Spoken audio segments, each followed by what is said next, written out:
I was still on the force back then. NYPD, Manhattan, Midtown North Precinct, Hell's Kitchen. So when are you coming to work for me, Detective Payne? You'd make me work undercover in some hellhole. Sorry, Alex. Michelle and the baby come first. See? My last smoke. It's bad for the baby. That's you, Max. A regular Boy Scout. See, Alex. Still on for poker Thursday night, right? Like taking candy from a baby. Life was good. The sun setting on a sweet summer's day. The smell of freshly mowed lawns. The sounds of children playing. A house across the river on the Jersey side. Beautiful wife and a baby girl. The American dream come true. Honey, I'm home. But dreams have a nasty habit of going bad when you're not looking. The sun went down with practiced bravado. Twilight crawled across the sky, laden with foreboding. I didn't like the way the show started, but they'd given me the best seat in the house, front row center. Something ugly had been tattooed on the wall, a map of things to come. It was a poison syringe, a magic tag full of diabolical meanings. Listen, someone's broken into my house. Call 911. Is this the Payne residence? Yes, someone's broken into my house. They're still here. You have to... Good. I'm afraid I cannot help you. Who is this? Hello? No!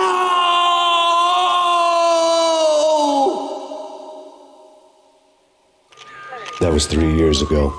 Everything ripped apart in a New York minute. The killer junkies had been high on a previously unknown designer drug, Valkyr, V. After the funeral, I told Alex I'd be transferring to the DEA.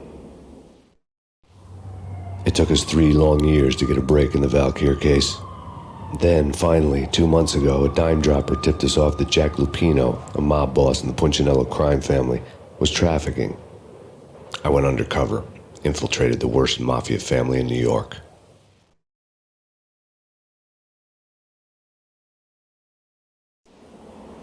I came in from the cold and the dark. Outside the city was a cruel monster. I've been slowly working my way from the small time to the big fish, trying to get to the source of the drug. Alex and BB were my only contacts in the DEA, the only ones in this decrepit city who knew I was down here. BB here. Something urgent has come up with Jack Lupino. You need to meet with Alex immediately at the Rosco Street station. I hadn't had a face-to-face with Alex since I'd gone undercover. Outside, the mercury was falling fast. It was colder than the devil's heart, raining ice pitchforks as if the heavens were ready to fall. Everyone was running for shelter like there was no tomorrow. It didn't get any better when I got to the subway.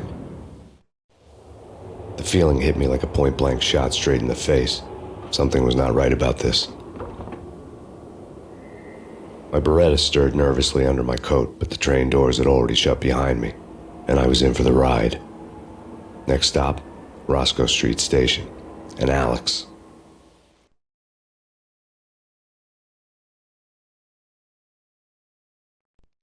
The rusty door led to an abandoned part of the station, closed off since the early 40s. Something big was going down at Rosco Street. Maybe that's why Alex had wanted to meet me here. Maybe not. One way or the other, I was going to find out. We come to you now live from the crime scene. Who is this? Right back at you. This is Deputy Chief Jim Bravura from the NYPD. You are to cease your criminal activities and surrender immediately. Sure thing, Jim. Me and the boys have been talking, and everyone's real sorry. They'll never do it again. Who the hell is this? Being placed at the scene of a bank robbery wouldn't have tipped the odds in my favor. The bank robbers have been after Acer Corporation bonds. The Acer success story had recently been on every channel and on the cover of every magazine. Alex had kept me relatively sane for the past 3 years. Now I didn't know how I felt. Somehow he had stumbled upon something big and ended up stepping on Jack Lupino's toes.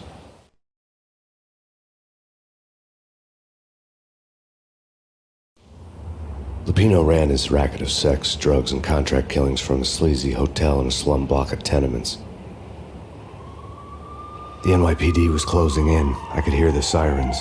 Their wail was a crescendo.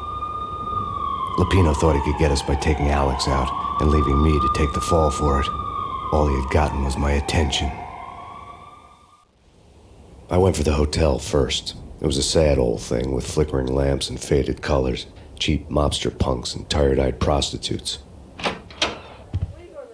I walked straight in, playing at Bogart, like I'd done 100 times before. The place was run by a couple of murdering mobsters with shark smiles. The Finito brothers. Ladies and gentlemen, it's the pain in the butt. Pain to the max. You're killing me. Did you make that up yourselves, or you get some wino downstairs to come up with it? Don't answer that. A rhetorical question. I got something for the boss. Lupino around? That kind of depends on who's asking. A friend or a junk squad plant. Don't answer. It's one of them, how do you put it, rhetorical questions. Lupino ain't here, but he said bye. Lupino wasn't in his cheap hotel. Instead, I ran into the Finito brothers.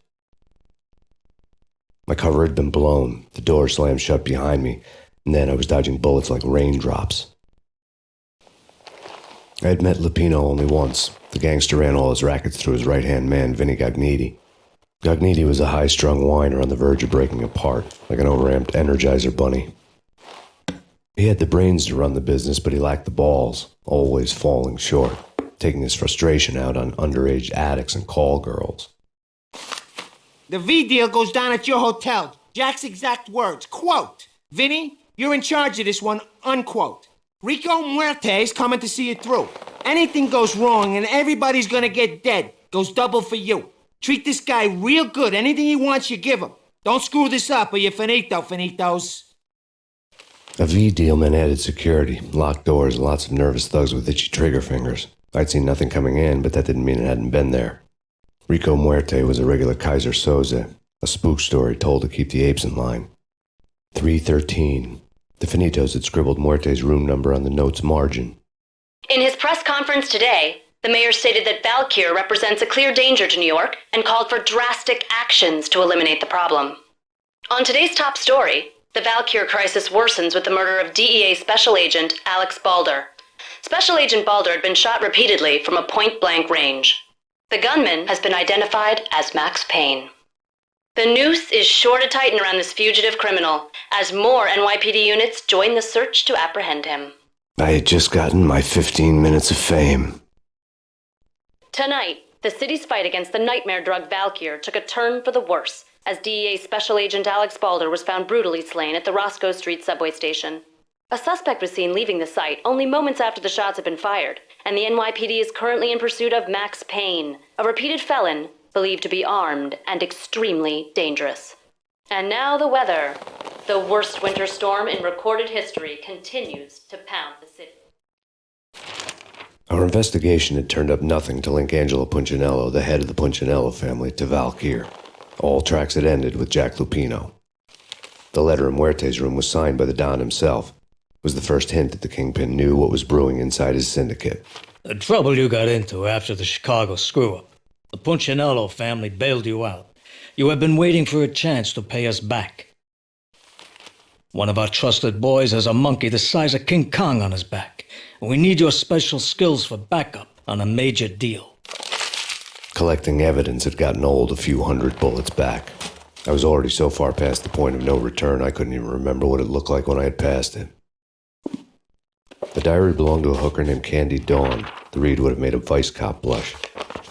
Had talks with the mystery hag over the phone again. Sent to the latest One-Eyed Alfred tape. As long as the hag keeps paying for the tapes, the old man could come every day for all I care. She had a nice sideline, making secret X-rated flicks of her clients and selling them to the highest bidder. It would get her killed if her V-fix for the day didn't do it first.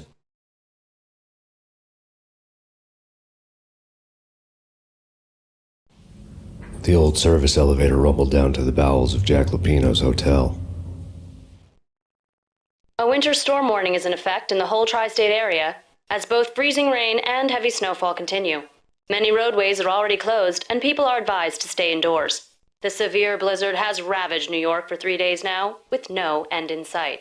We'd been snowed from the start in the Valkyr case, and the forecast said there was plenty more where that had come from.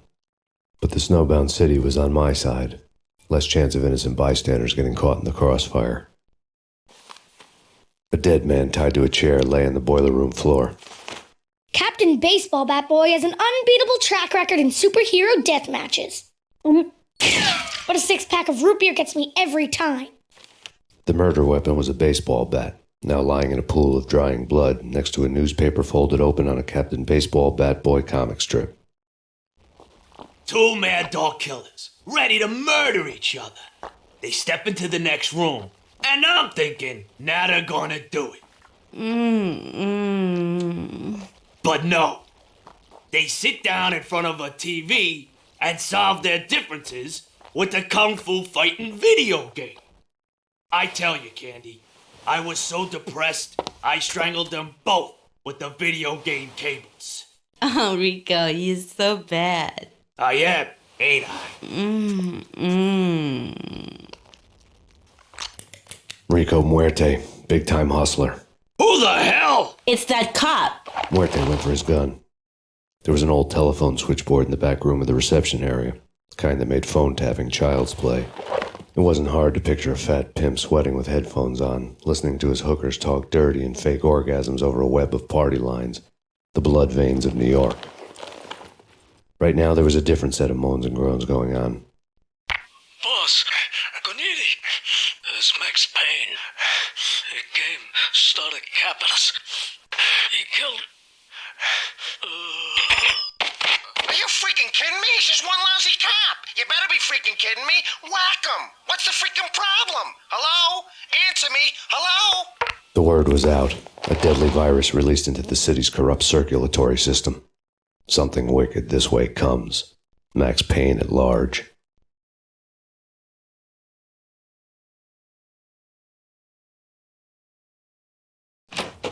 Turn around, walk away, blow town.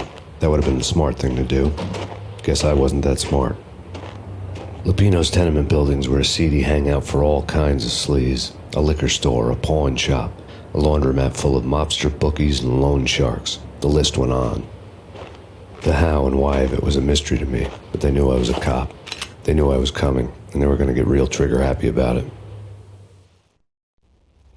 I got to see Lupino's hangout all lit up. A bomb went off, turning snow into liquid gold. A pillar of fire lifted the remains of a car straight up into the air. The flames were highlighted on the hood of a black Mercedes-Benz as it coasted down the street real slow, as if the driver didn't have a worry in the world. I got a good look at the man riding shotgun. It was Vladimir, the head of the local Russian mob, the fly in Don Punchinello's soup. The ringing in my ears was the sound of a mob war being waged. Another bomb exploded inside the closest slum building. It was a lucky break. The goons inside were spooked, but luck always came with a price tag. More bombs could still be ticking inside, and the cops would already be on their way. Jack Lupino's suite was on the top floor. At least it used to be, before the explosive makeover. A beaten-up phone in the entrance hall was ringing. It could have been just a junkie in need of a fix, but it turned out to be something more sinister than that. Am I speaking to Mr. Payne? Who wants to know? My name is Alfred Wooden. You must hurry. The police are on their way. Tell me something I don't know. They know you're there. How? And what's it to you? I will contact you again. The cops arrived, sirens singing in the off-key harmony of a manic-depressive choir. I had a few minutes while the SWAT team would go through their usual routine. By the time they busted in, I needed to be long gone. Max Payne, this is Deputy Chief Jim Bravura from the NYPD. Drop your weapons and come out with your hands above your head. Suddenly it all made sense. The bombs, the Russian mob boss making an appearance in person. Gagniti was his usual self, all talk and no walk. After our hit, the Russian has only a couple of guns left, and they can be bought. There's no freaking way he has the guts to try anything after that. As it turned out, the Russian had plenty of guts. One thing you could count on, you push a man too far, and sooner or later he'd start pushing back.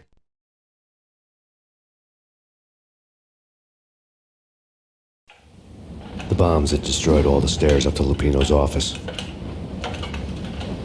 The alternate route led there by way of adjoining rooftops. New York City is in crisis tonight, with reports of Valkyr-related gang war in the streets of the Bronx. Apparently, Max Payne, wanted for questioning in connection with the slaying of a DEA special agent earlier tonight, is waging a one-man war against his former partners in crime. Among the listed casualties so far are notorious mafia members Joey and Virgilio Finito, as well as Rico Muerte, himself a fugitive from the law, and a suspect for several murders in the Chicago area. The NYPD has been placed on full alert. A citywide APB has been put out on Max Payne. Deputy Chief Jim Bravura has promised to take whatever steps necessary to bring him to justice. What those steps may be remains to be seen. For NYCNN TV News, this is Kira Silver. Vinny Gognitti, just the man I've been killing to see. Payne? Freaking Fed! I knew from day one there was something screwy about you. What do you think you're doing? You're a freaking cop. You ain't got squad on us. You can't just come in here waving your piece like it meant something. Yeah! Oh my God! Oh God, you shot me! Ah! You're dead, Payne! What the hell are you waiting for, you apes? Kill him! Kill him! With pleasure, boss. Gognitti bailed. I made like Chow Yun Fat. The letter was addressed to Don Punchinello, but Vinny had never had the nerve to finish it. Jack's gone voodoo. Just the other night, he shot Dino because he wanted to see what his brains looked like splattered on the wall. He's a freaking mad dog. We're running out of men and business fast. Gognitti had been living in mortal fear of his boss. Jack Lupino was a psycho. Vinny Gognitti was running scared. He could run, but with a bullet in his stomach like a broken bottle of Tabasco, he was quickly running out of time. He knew where his boss was, and I wanted to square things up with Jack Lupino. Gognitti would be moving fast. I don't know about angels, but it's fear that gives men wings.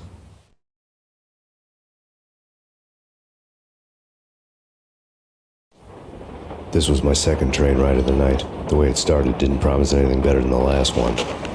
Freezing wind tearing at my face like sandpaper and razors, ice hard and slick under my hands and feet. And somewhere in the background, the wail of sirens, the city howling after me.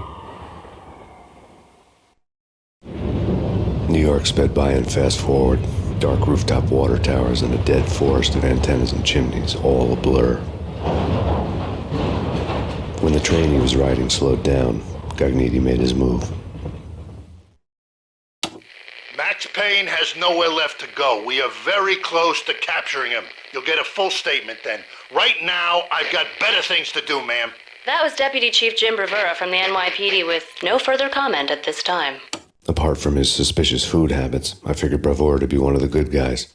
Fate had just dropped us on different sides in this. But when it came to capturing me, he was way out of his league. I had already ditched the cops a couple of rooftops back. For now. Gognitti ran out of steam in a dead-end alley with steam boiling out of the sewer grates like all the fires of hell were burning high beneath us. It was shakedown time. Where's Lupino? Screw you! Bad start, Vinny. Ah! Police brutality! I rate pretty high on that. You can't just hurt me in cold blood? Just keep telling yourself that. Listen good, Candyman. I'm not going to be anybody's fall guy. I want to know where your boss is hiding. There was no glory in this. I hadn't asked for this crap. Trouble had come to me in big dark swarms. The good and the just were like gold dust in the city. I had no illusions. I was not one of them. I was no hero. Just me and the gun and the crook. My options had decreased to a singular course. I'll tell you, just don't hurt me no more. Lupino's at Ragna, the nightclub. Book me, take me, hold me to the freaking jail, just don't hurt me. Your rights will be read at your funeral.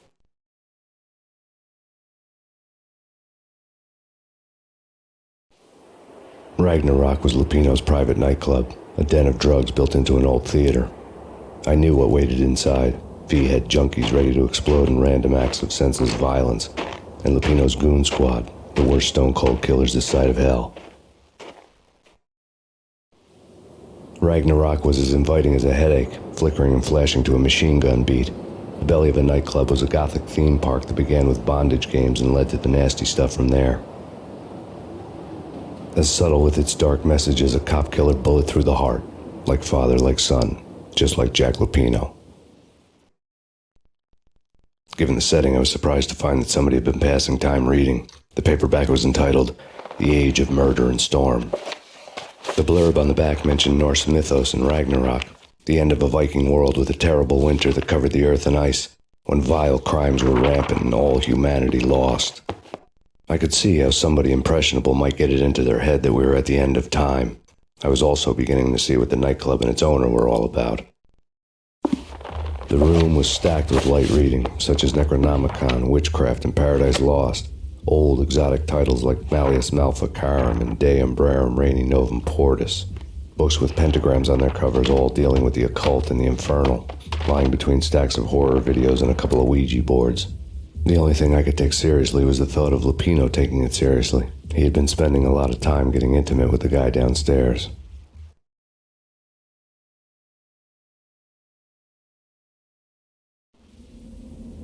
The backstage area led to Lupino's inner sanctum. The hot air inside was like an invisible wall, thick with incense and something else, a sickly sweet smell that made you gag. This was the rotten core of the Big Apple. Lupino lurked somewhere ahead, like a spider at the center of his web, waiting. The vapors in the air started to make my head swim. Punchinello had threatened Lupino in writing. The note had been torn to pieces, bloody fingerprints all over them. Don't want you to think that one of my boys is not playing with a full deck. Shape up, Jack. We are running a business here. I'd hate to send the trio to strong-arm you. The trio were the Don's notorious henchmen. It was obvious that Lupino hadn't been intimidated by the threat. Jack Lupino was crazy, all right. The table was scattered with notes of demented arcane nonsense written in rusty blood, a mishmash list of demons, devils, and dark gods evoked. Beelzebub, Asmodeus, Baphomet, Lucifer, Loki, Cthulhu, Lilith, Hela, blood given to you all. He was after that old Faustian deal, your soul for power and fortune. Just sign on the dotted line with your blood. Jack Lupino was crazy, all right. Mythic wolves, let loose to devour the sun and the moon. Lupino is the wolf. I'm Mr. Beast, the big bad Fenris wolf. I'm the end of the world man, wearing the flesh of fallen angels. After Y2K, the end of the world had become a cliche. But who was I to talk? A brooding underdog avenger alone against an empire of evil, out to right a grave injustice. Everything was subjective. There were only personal apocalypses. Nothing is a cliche when it's happening to you. I had known there'd have to be a catch in it somewhere, and this one was the Empire State Building of catches. Lupino was pumped up and dying to go 15 rounds with a mutant alligator. And then he started this spooky monkey talk, straight from a bad dream. Mine. I have tasted the flesh of fallen angels. I've tasted the devil's green blood. It runs in my veins. I've seen beyond a world of skin, the architecture of blood and bow and arrow. Death is coming! She is coming, and hell follows with her. This is the twilight winter. I am ready to be her son.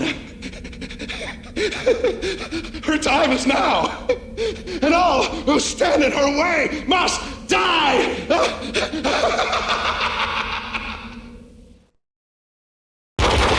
When Lupino finally went down, I wanted to make real sure he'd stay that way. V was a bad monster. Turned them into friggin' zombie demons from outer space. I think he's dead already. Huh? And that's when it happened. But dead or not, you've got the wrong guy. In stepped this knockout femme fatale holding a gun to my face. I returned the favor.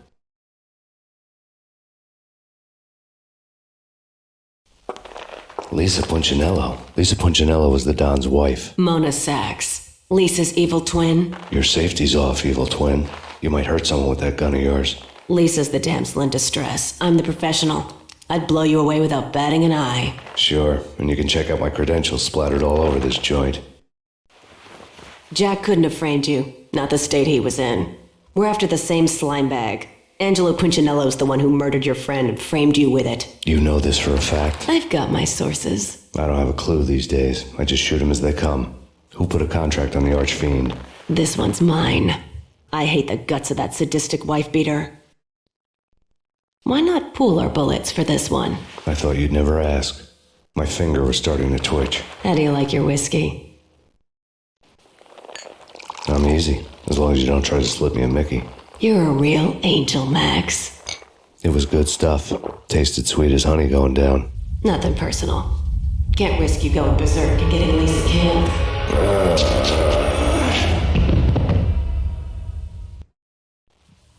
The nightmare was always the same. Violent shapes moving in darkness, old and ugly. The killer's mad laughter was a riddle filled with wicked innuendo. Somewhere, the baby was crying. Alex and I had a few moments of glory between us. Crime-fighting comrades, the best in NYPD DEA collaborative team. Good-hearted macho bullshit like that. I would have given anything to have him here as my backup. No such luck. No luck at all. The Payne family. Happiness captured in a Polaroid moment. I had thought it would last forever. Till death do us part. I didn't want to think about it. As long as I didn't, it could never happen. But I had broken my own rule. The thought had already slipped in. Fear was rusty needles poking at my brain. Cold and scaly, it slithered down my chest. Michelle was working part-time in the district attorney's office. Her diary was open on today's entry, her handwriting all pretty curves. An army dossier found its way to my desk yesterday. Valhalla? Isn't that a Norse myth? Something about Vikings?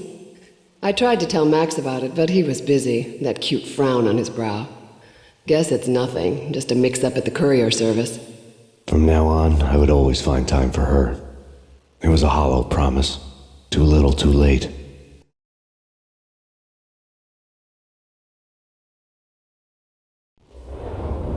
I woke up in a bad dream. My head felt 2 sizes too small for my brain. Max Payne. I envy your name. And the killer was smiling. Pleased to meet you. I'm Frankie the Bat Niagara. Niagara, as in you cry a lot? He had a baseball bat and I was tied to a chair. Pissing him off was the smart thing to do.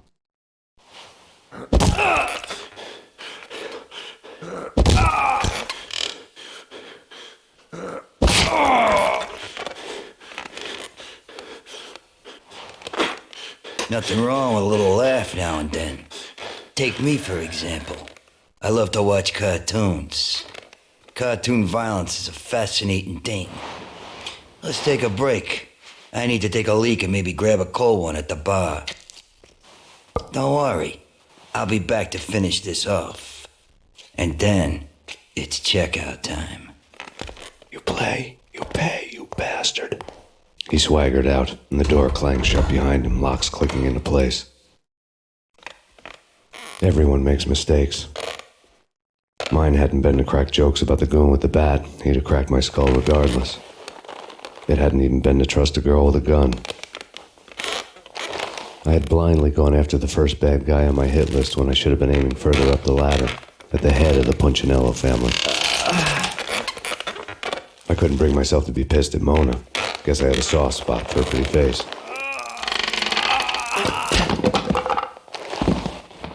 But when somebody decides to play baseball with your head, you tend to get sore. They had dragged me back to the basement of Lupino's hotel. I was beaten, bruised, and blue. I felt like the chair I had broken to get free. All I had was Niagara's bat, sticky with my own blood. Frankie had left his calling card, a Captain Baseball bat boy strip, next to a sewer passage filled with bodies. You'd better not mess with Captain Baseball Bat Boy. Even my archenemy, Bicycle Helmet Girl, swoons at the sight of me. Aha! There were enough corpses to put a mass murderer to shame. The men in blue had come and gone. They had decorated the place with chalk outlines and tied it together with yellow tape. The cops who had stayed behind were dead. Frankie, his boys, and I had the place all for ourselves. That crazy witch, you should have heard her. She was a real scream when the boys caught her trying to cap the Don. Oh, that's freaking bad. To the trio? That's even worse than what Frankie's doing to that poor bastard downstairs. She's gonna take a long time to die. The mobster muscle on the phone was talking about Mona. Punchinello's trio were nothing but bad news. The fact fact remains that all the victims so far identified in the Ragnarok shooting have been known criminals, many of whom had large doses of V in their blood. Reliable sources say that Max Payne was also among those killed, although no body has been recovered at this time. Reliable sources. That meant somebody thought the Mafia had me, didn't want the cops snooping around anymore. The body would be delivered to them barely recognizable. Case closed. Don Punchinello had the power to be that reliable source, which was no news. But his news was old news. Framing me hadn't been enough. Don Punchinello had put a hit on me. He wanted me dead, and it had been important enough for him to give written instructions to Frankie about it. Max Payne should die like a dog for the trouble he's caused. Frankie, I know I can trust you to give this matter the dedication it needs. The hotel bar was fast developing quite a history. True to his words, Frankie was there, having a beer. Jesus Christ. How the hell did you get loose? Got bored waiting. Thought, what the hell, we could just as well finish this here. Thank you. You've been a lovely audience. Had enough? I don't play with girls anyway. Unfair! I spotted the tail as soon as I left the hotel. A big black Mercedes. I'd seen the car before. That time it had heralded impressive explosions. Vladimir was back. Bang. You're dead, Max Payne. I might have laughed if I remembered how. What's this supposed to be? Cops and robbers? Look, you want something with me? Get in line. Peace, man. Relax. You know you are a real news item. Armed and dangerous. I am going to make you an offer you can't refuse. I've always wanted to say that. It's a bum rap. I've been framed. That's a moot point. Whatever you did or did not do, I'm sure you had good reason for doing it. Want to hear me out? I'm listening.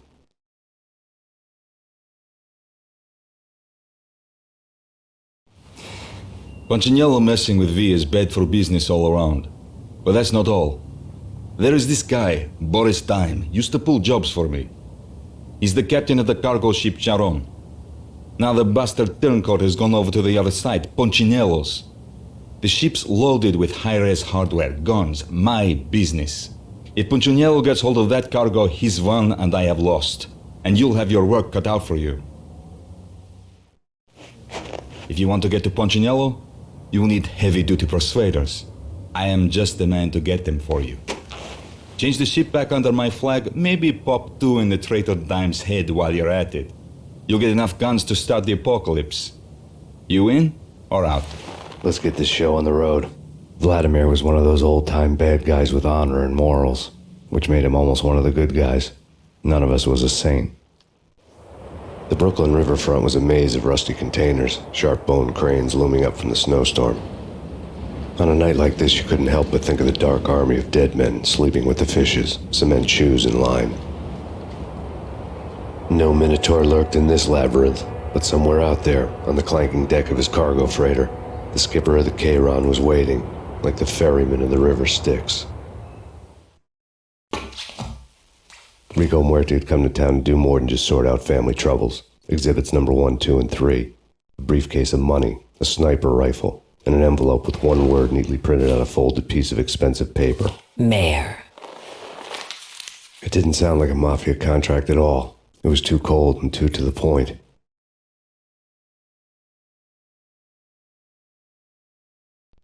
Rust had crept over the sides of the cargo steamer a long time ago. Boris Dime would be on board. I'd have to smoke half of his crew to even get near the gangplank. The guns were probably being kept in the hold, buried amidst the rats and oily water. Dime? Angelo Puccinello here. Angie, tell me, how much did Dime cost you?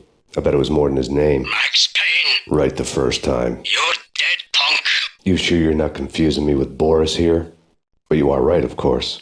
Pretty soon we should get together and have a talk. You son of a... Pissing Punchinello off was a dangerous game. But when people get mad, they make mistakes. I should know. That's where I wanted Punchinello, mad enough to trip over his own feet. Preferably into a grave. Did you get everything you need? Check. I owe you. Anything you need. This is my solo. When I'm through, Punchinello won't be anybody's problem anymore. Clear as vodka. But anytime you get between a rock and a hard place, just whistle. This could be the beginning of a beautiful friendship. You really get a bang out of this big-time gangster act, don't you?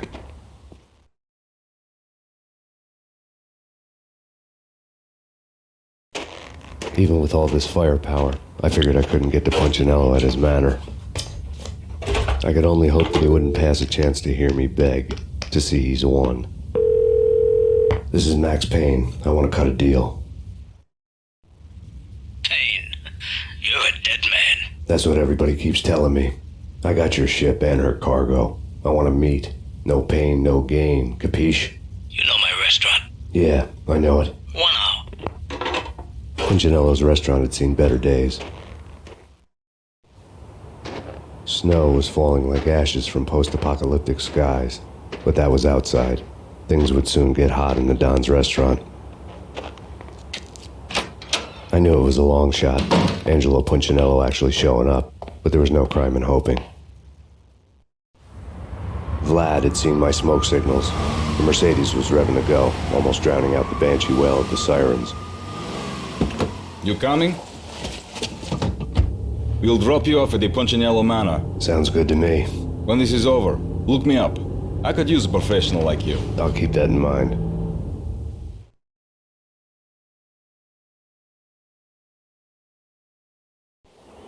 The night groaned with cold. The garden lights flickered nervously. In their light, the falling snow was dead white before the darkness ate it up. I had heard the stories. The trio were mad dogs. They'd have hung the heads of their enemies over the manor gates if the capo had only let them. Punchinello wanted pain. He'd see the pain. The trick in my situation was that there was no trick, no matter what the movies tell you. No rules, no secret mantra, no roadmap. It wasn't about how smart or how good you were. It was chaos and luck, and anyone who thought different was a fool. All you could do was to hang on madly, as long and as hard as you could. Someone had graciously left the back door open for me and killed the guards. My money was on Mona. I knew the trio would be standing between me and Punchinello. I had read their rap sheets, thick as phone books. No one would be walking out of here alive. The numbing cold of the broken night had followed me in. Upstairs, the trio tangoed down the manor halls to the silent rhythm of their murderous hearts. The blood of their victims rust on their lips. Vince Mignano, Pilot Providence, a.k.a. Big Brother, and Joe Deadpan Salem. The pistol was a frozen lump in my hand, piercing the skin, gnawing me to the bone. Someone hadn't enjoyed the Don's hospitality. Someone with a flair for the dramatic. Someone who had let herself out of a locked cell and past a couple of armed guards. My thoughts were on Mona again. I could only hope she was a good enough gambler to walk away while she was still winning, before she'd run into the trio. The word on Lisa Punchinello was that she was a bit of a witch. The tarot cards on the kitchen table fit the picture. They weren't my kind of cards, but I was willing to take a crack at the hand Mrs. Punchinello had dealt. The first card was the tower. Maybe that was supposed to be the manor. It got easy after that. The devil was the master of the house, and death was me, coming for him. You're a real angel, Max. I couldn't tell whether it was Mona or her sister. The body was a mess. The sick bastard had really gotten a kick out of it. Seeing her lying there got me thinking about another woman's body on another bed. Got me thinking about a fallen cradle. Max Payne. Talk to me. Alfred Woden. You've got company. An armed helicopter just landed on the manor grounds. You must hurry. The more the merrier. Outside my door. Hurry. He's coming for me. You gotta hurry. Please. I could hear Punchinello on the phone begging for help. He should have been saying his goodbyes. Punchinello was a pushover. The moment I stepped into the room, he folded like a deuce before a royal flush. No, wait. I was just doing what I was told. I couldn't refuse. She's someone high up. Government, maybe. I don't know. He was trying to buy more sand for his hourglass. I wasn't selling any. I could tell when I was outgunned. It was time to take another beating. The mystery witch was a real barracuda. Trouble on dagger heels, a smoking assault rifle in her hand, and an army of killer suits behind her. How sweet. I get to kill 2 birds with 1 stone. Sooner or later, it was going to catch up with you. Mr. Payne, it's time to show you the benefits of my brew. Be a good boy now. You'd find that Lady Luck was really a hooker. You were fresh out of cash.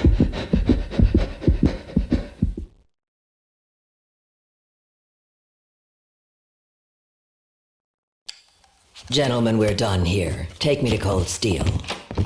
She had just given me an OD of Valkyr. I could feel green fire eating my brains. They turned to steam. They did a fade on me. I'd never had a chance. The witch had got me just as sure as if she put a gun to my head and pulled the trigger. The shadows rushed me, bruised mugshot faces hungry for revenge. They knew my weak spots and closed in for the kill. The floor turned into a vortex of green blood. I fell. The flesh of fallen angels. There was something disturbingly familiar about the letter before me. The handwriting was all pretty curves. You're in a graphic novel. The truth split my skull open, a glaring green light washing the lies away. All of my past was just fragmented still shots, words hanging in the air like balloons. I was in a graphic novel. Funny as hell. It was the most horrible thing I could think of. Bartender is shiny stuff and dreams are made of stooped necromancers. He sings like a banana wrist, having strayed too close to the constellations on their shaved skulls. It was a bad line in a prank call. Someone spouting insane babble. I couldn't make sense of it. But I had an overwhelming sense of deja vu, and the caller's voice sounded oddly familiar. There was something disturbingly familiar about the letter before me. The handwriting was all pretty curves. You're in a computer game, Max. The truth was a burning green crack through my brain, weapon statistics hanging in the air, glimpsed out of the corner of my eye, endless repetition of the act of shooting, time slowing down to show off my moves, the paranoid feel of someone controlling my every step. I was in a computer game. Funny as hell, it was the most horrible thing I could think of. Don't lose it. It's Valkyr. The drug. Snap out of it. Try to remember. It was a bad line in a prank call, someone spouting insane babble. I couldn't make sense of it. But I had an overwhelming sense of deja vu, and the caller's voice sounded oddly familiar. Max, something happened at the office today. A strange memo. Something about Vikings. Honey, I gotta run. You can tell me all about it this evening. Have a nice day, darling. The bullet holes were rubies on her chest, blood glowing on her ivory skin. She was so beautiful. The killer was smiling. The flesh of fallen angels. Slowly, the green nightmare faded, leaving dark stains on my soul that would never come off. I felt like flatlining. I was all shook up. I woke up in a cold sweat, sick and tired to the bone, lying in a puddle of my own puke. The hag had said take me to Cold Steel before it had all gone crazy. It was a clue. The only one I had. It took me forever to crawl back to my feet and hit the road, but when I did, I drove straight to Cold Steel Foundry outside the city. There was a whole lot of action around the place for a freezing winter night. Trucks coming and going, men running. I had the drop on the mystery witch. She thought I was dead. I was on her blind side. I was going in. The bad trip had put me in a crazy mood, adrenaline pumping through my aching veins. Staggering on the mill roof in ice and snow and wild wind, I was a ninja. My kung fu was strong. I wasn't kidding anybody. At best, I was Superman on kryptonite about to fall through a skylight, down to where it was all going down. A half-abandoned industrial area in the middle of nowhere. The factory was a perfect front for any number of illegal activities. Life-threatening weather conditions. A record-breaking killer storm.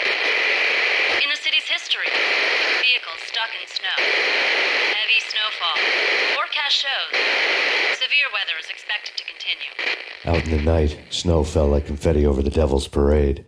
The storm was anything but over. For Perimeter breached. The facility has been compromised. Repeat, the Deep Six has been compromised. Initiate Operation Deadeye. The walkie-talkie military lingo could mean only one thing. They were getting ready to destroy the evidence and vanish into the night.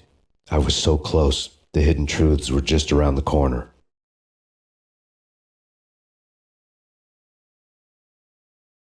The mercenaries were running a tight operation, paperwork and all. Merchandise missing again. A chemist had tried to smuggle it out for his own private party. Locked him up in cell B7 in D6's old test facility to wait for proper processing. I was close enough to hear the secrets, just beyond the next doorway.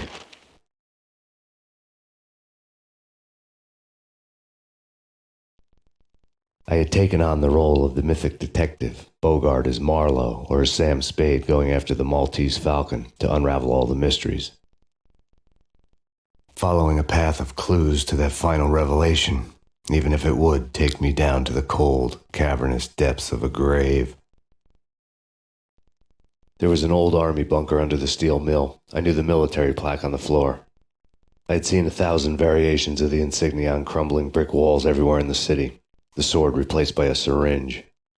Project Valhalla, V for Valkyr, V for Valhalla. All of a sudden it read like a crackpot conspiracy theory. Top secret. Project Valhalla. U.S. Army. Yggdrasil Network. Valhalla, the otherworldly place in Norse mythology where the bravest heroes spent their afterlife feasting and fighting forever, their wounds miraculously healed night after night. Valkyr, the maidens who chose the most courageous Viking warriors and carried them to Valhalla. 1991. The research objective is to create a chemical substance to enhance the stamina and morale of infantry troops. 1995. Results unsatisfactory. Project cancelled. Someone had decided to continue the sick experiment unauthorized. Project compromised. Data leak. Fix the damage by any means necessary. Security clearance red. Authorized by the project lead. Field test. Double the dosage for all the remaining test subjects. Observe and record the subject's behavior in an urban setting. The drop-off point was my old address in New Jersey. The file dated 3 years ago. Just when you thought you had reached the deepest depths of horror, it suddenly got worse. How to turn off that small voice inside your head that started to whisper that you should be glad that now, if not before, your revenge was justifiable on any conceivable moral scale. That small voice proved, beyond any doubt, that I was damned. You piece together a jigsaw and the final picture is you finishing that same puzzle. A mad, green-eyed killer standing behind you. An urban legend come true. The Project Valhalla test subjects had been the mad junkies who had murdered my loved ones. The rest was simple body count math. It all pointed to her. Ms. Valkyr. The factory went up in a fiery inferno behind me. All my leads were dead, turned to smoke and dust. I had lost my way. I hadn't slept in a million years. I felt thin as death. I'd been living on an endless supply of week-old donuts. They were fuel for this crazy furnace inside my head.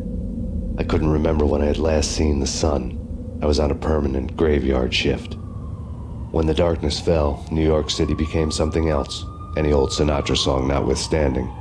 Bad things happened in the night, on the streets of that other city, Noir York City. I was in an all-night diner, downing cup after cup of coffee that tasted like engine oil, when a new message from BB got me back on the killer track. What the hell happened at Roscoe Street? Maxie, I'm going out on a limb here. We need to talk this through, come up with a plan. 2:30 a.m., the Choir Communications Garage. The more I thought about Alex's murder and the frame-up, the more it felt like an inside job. I should have seen it coming. BB had sold me out, and now he wanted to finish what he'd started. The garage was dead. BB showed up in his tailor-made suit, gold watch, and cufflinks to match, all way beyond a cop's pay. Maxie.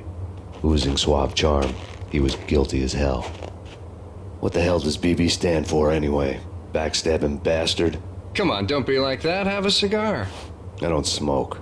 Maxie, you have no idea how big this is. It's huge. You have no idea. I think I do. You're a bribe-taking bent cop who sold out his partner. Those mobsters in the subway were a dead giveaway. Hard to miss. Bet it was exactly like this with Alex. Up close and personal. You can't win this one, Max. No, but I can make damn sure none of you do either. BB turned out to be another cardboard cutout bad guy. A bad cop on the take. A cowardly right-hand man fleeing from the scene, leaving his paid thugs to do his dirty work. Reports of a fire at the Punchinello Manor in Westchester. The manor is the home of Angelo Punchinello, the alleged head of the Punchinello crime family. The police are now saying, contrary to their earlier statements, that Max Payne is still alive and at large. He continues his vendetta against the Mafia, of which this last act of arson is attributed to. I had no recollection of setting any fires, but I did remember the flames. Yeah. Max Payne? Whatever does it for you. This is Alfred Woden. I can give you the name of your enemy. Come to the Asgard building presently. We are expecting you.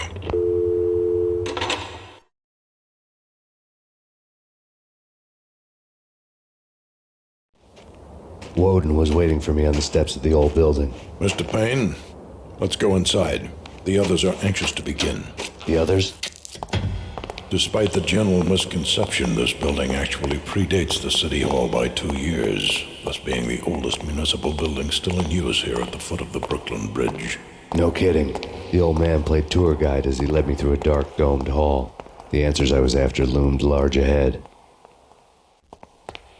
Mr. Payne, I would like to introduce you to my colleagues in what we call the Inner Circle.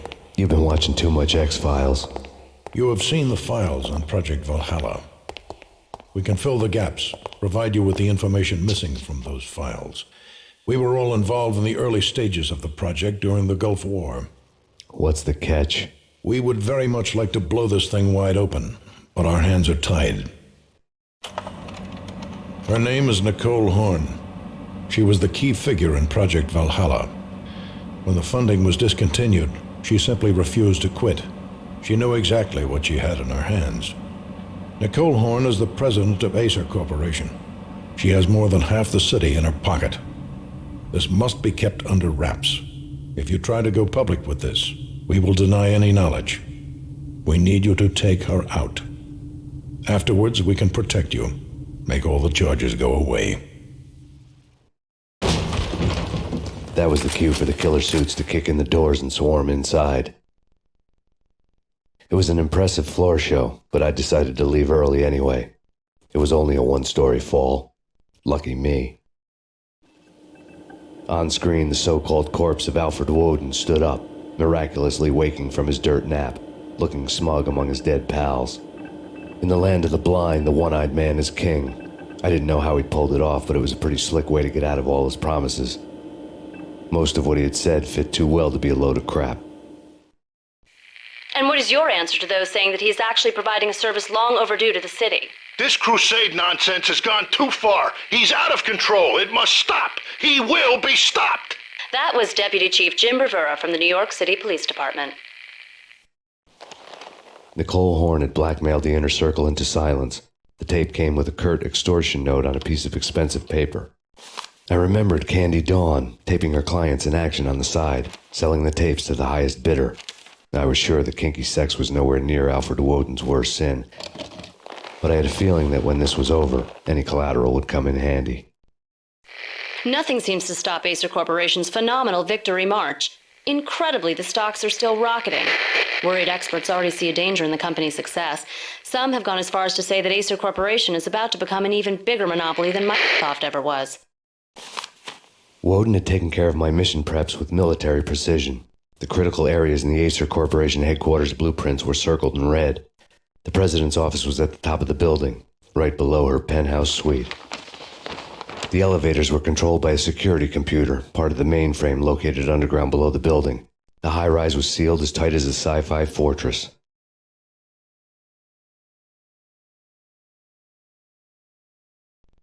I had dreamed of revenge. Those dreams were always nightmares, of coming close and then failing. Now I was close. I had a name to guide me. Nicole Horn. I had nothing to lose. Project Valhalla had not been the only thing the Inner Circle had been involved in. There were rows of cabinets full of files. The Serpentine Secret Society went back a long way, always pulling strings from the shadows. I couldn't say I was sorry. Woden's move in some Byzantine power game had cut the Circle's membership roster to 1. The old man wanted me on cleanup duty. It was my mess, too.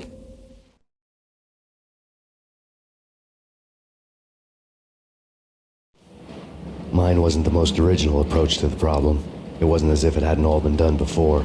An eye for an eye, the first principle of revenge. Old as dirt, still going strong. The cardinal rule in going after someone with an intention to kill was not to make it personal, which it almost always ended up being anyway. It did with me. I took my time, cruising around the city in the snow. There was no hurry. I knew what I had to do now. I took my time, thinking about it, building up the rage. When I was ready, I parked the stolen wheels at the front entrance of the Acer Corporation headquarters. Got out, got in, got cracking. I had a bullet with Nicole Horn's name on it. I had 10,000 bullets with the Hag's name on them. She had ultra-high-tech security systems, enough mercenaries and weaponry to start World War III. There was no fear. New York disappeared behind a veil of snow.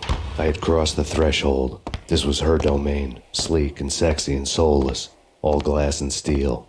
A place of color-coded security keycards, metal detectors, and surveillance systems. Colder than a walk-in fridge. Cold as a gun.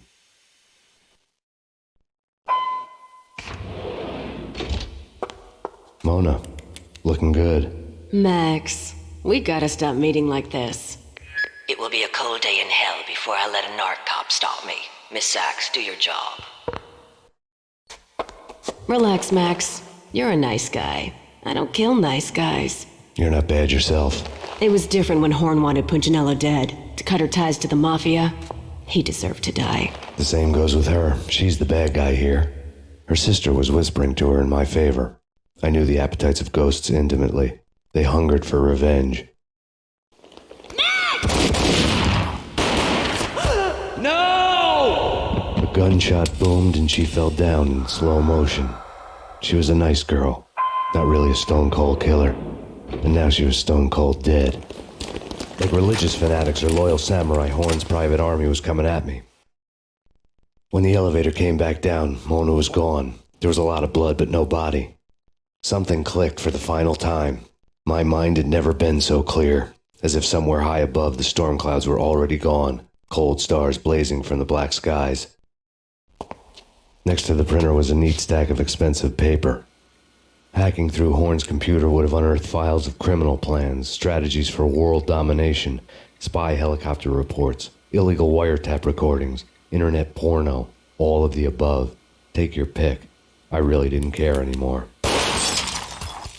I had seen too much of it already.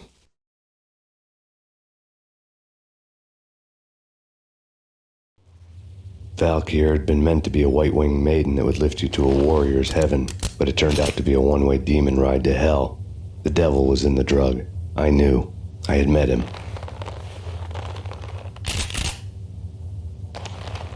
And now I was going to kill her, the queen of the underworld who had tried to lift herself a bit closer to heaven with her drug money.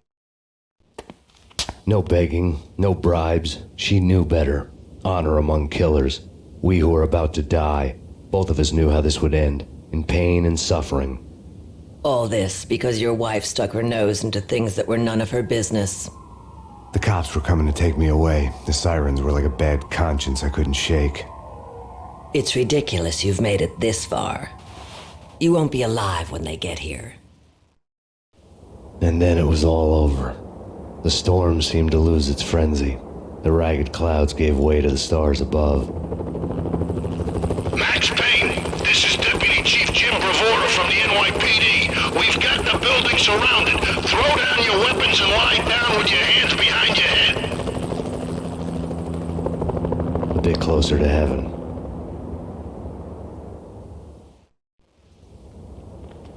The cops' voices were distant and muted. Freeze! NYPD! Hold it right there! My ghosts released me from their haunting. Down below, New York City glittered like diamonds on black velvet. You gave us one hell of a ride. Take him down to Central Booking. You heard the man.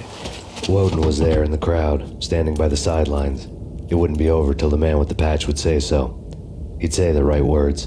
I knew he would. He'd better. Woden grinned smugly. It was the grin of a winner. That made two of us.